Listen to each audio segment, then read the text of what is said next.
There was a small settlement at some distance from the city of Baghdad, where an old man was spending his last days of life.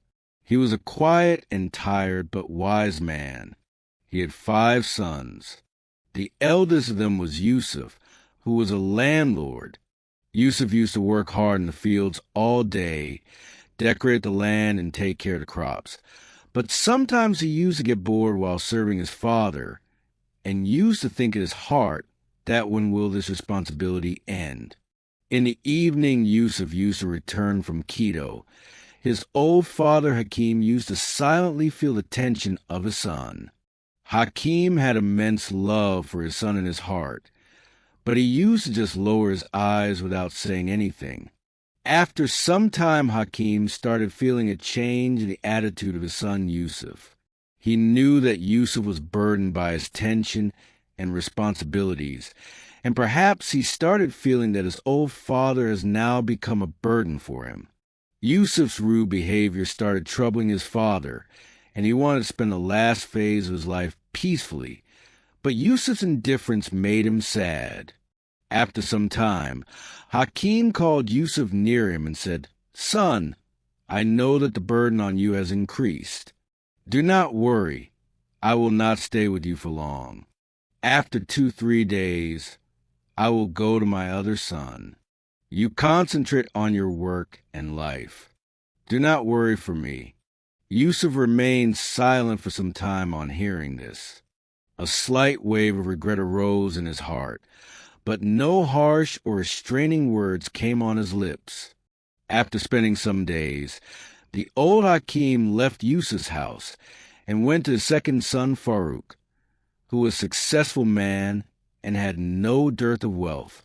He started living in the house of the elder father Farouk, but Farouk's attitude was also regrettable.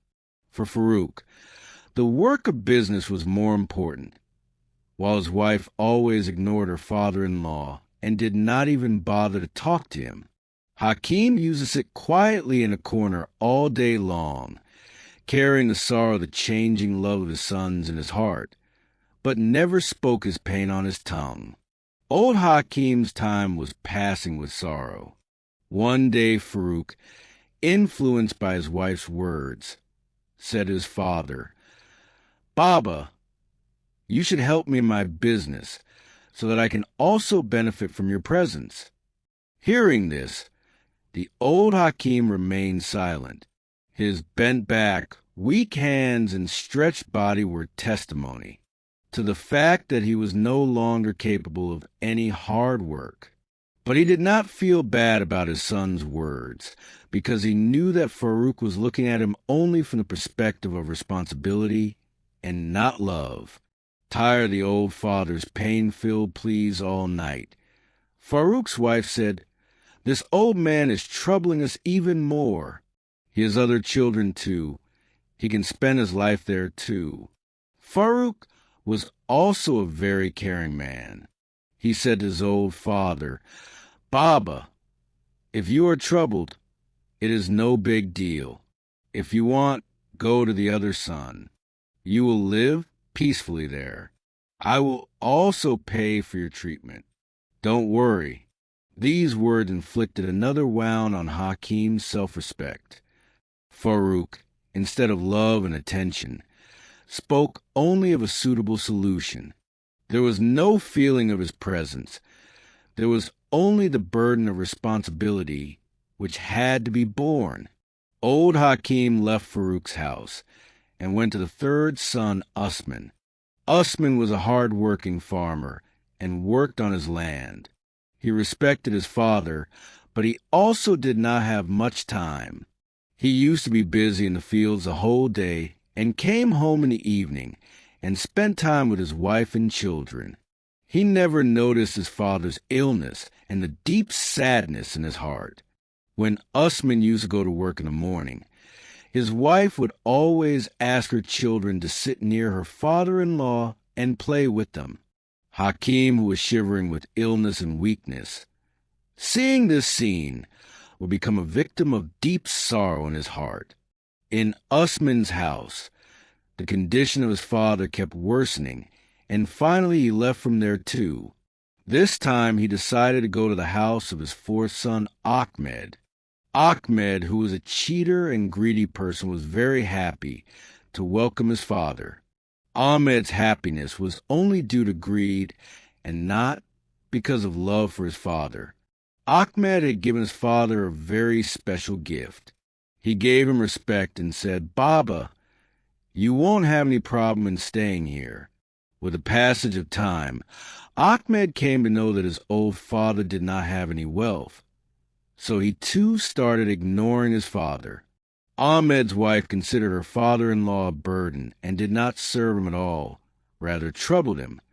She would always complain and consider the old man an obstacle in her work. But what was the wife's fault when his sons had died? Ahmed was also so engrossed in his business that he did not pay any attention to his father's condition. During this time, the old man's health and physical condition started deteriorating rapidly. Finally, one day Ahmed also gave his reply and said, "Baba, you cannot stay here. I don't have that much time that I want to see you all the time. You have to go somewhere else." Hearing these heartless words, Hakim's heart grew heavy, and he decided to go to his last son, Abdullah's house.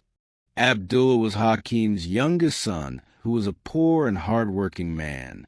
He used to buy medicines for his father and try to run his household expenses with the money he earned as a daily wage earner. His wife was also very honest. She used to take care of her father-in-law from her heart. She understood his illness and old age and always used to serve him like a parent.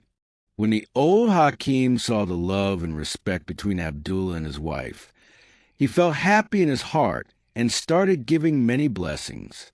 Time passed, and Hakim started living happily in his younger son's house. Peace and love returned to his life, and he was thankful that at last he got the respect which he always deserved. He started crying and fell seriously ill. Abdullah used to get very sad seeing his father's condition, and used to cry often because he considered his father a burden. No, rather, Hakiki considered me as a father. He had an ocean of respect and love for his father in his heart, and he made every possible effort to ensure that there was no shortcoming in serving his father. Abdullah's tears and his worry became a source of solace and comfort for him in those last days of his father's life. Seeing Abdullah's love, Hakim called him close to him and said in a soft voice, "Son, my last days are near. My breaths are now numbered. But may Allah keep you happy and prosperous always. The way you served me and won my heart." Abdullah replied in a sad tone, "Baba, may Allah forbid that you leave us. How will we be able to live without you?" Hakim said smilingly, "Son, this is a path of truth. Everything has to perish. I too will have to go with my Creator, Hakiki." Abdullah said in a sad tone, "Baba, are you happy with me? I could not do the service that you deserved. My wife is also not intelligent, but if you have any complaint in your heart, then please tell us." Ease your grief, Hakim took a deep breath and said to Abdullah, "Son, there's one last thing I want to tell you, and this is a big trust. I tested all 5 of you sons in my life, but only you succeeded in this test. Son, after my death, you go to an old man named Jabir in Baghdad's Fuligali and tell him by taking my name that Hakim has died, and he should give you the trust that I kept with him." Hakim put his hand on Abdullah's shoulder and said, "Whatever trust one gives for you, use it to make the life of your wife and children better. This will be my last gift to you, and remember not to give anything to the other brothers." And finally Hakim left this world. The grief of Hakim's death struck Abdullah's heart like lightning. His eyes were filled with tears, and there was an immense emptiness in his heart. His wife also started crying with intense grief because she had served Hakim from her heart and respected him. Abdullah, controlling himself, said he informed his brothers and invited them to attend the funeral. All the brothers who once considered their father a burden now participated in the funeral. Abdullah, who had always been an adherent of honesty and love, told the brothers that Baba John had handed over a trust to me. I am sure it would be a priceless treasure, but all the brothers have a right in it. Although Baba had bequeathed it only for me, the brothers, who agreed somewhere in their hearts, immediately said, Abdullah, go and bring the trust, then divide it among us 5 brothers, so that everyone can get the trust. Abdullah did exactly as he had promised. He went to Baghdad and brought the deposit. When he opened the trunk, he was surprised. The trunk contained papers of many valuable shops in the famous market of Baghdad, jewels, which belonged to his mother, and many gold coins. Abdullah, giving proof of his generosity, gave all his brothers their rights, and he himself got a share. Once again, the life of Kanaya started going on without the support of his father, but time soon showed its reality. After a few months, one of the elder brothers got badly entangled in his business. Due to irresponsibility and wrong decisions, he started sinking in debt. The situation worsened to such an extent that he had to sell his house. The second brother, who was once used to living a life of luxury and comfort, was found one day in the mud. The Qazi ordered him to be sent to jail, and all the credibility of his life was destroyed. If the other brother also touched the gold, it would turn into dust. All this was an answer to the father's curse. On the other hand, Abdullah started a business in Baghdad with his hard work. He used to buy fine cloth from the cafe and sell it in the market of Baghdad, and with time, he started earning huge profits. His honesty, father's blessings, and persistent hard work put him on the path of progress. So much so that he started buying the shops of his other brothers, and slowly he became the sole owner of the entire market. The brothers, who once considered themselves rich, now came to Abdullah's door to ask questions due to the hardships of time. Abdullah, who was a kind-hearted and charitable person, used to help them and never let them go back empty-handed. This attitude of his was a reflection of the good morals taught by his father. Then came the day when Abdullah bought a big house in the developed area of Baghdad and started living a happy life with his wife and children. Even at that turn of life, his father's blessings and teachings made me the Emir of Baghdad, but the deprivation of your company made me sad. May Allah grant you a high place in heaven. Friends, we get 3 precious wonders from this story. Number 1.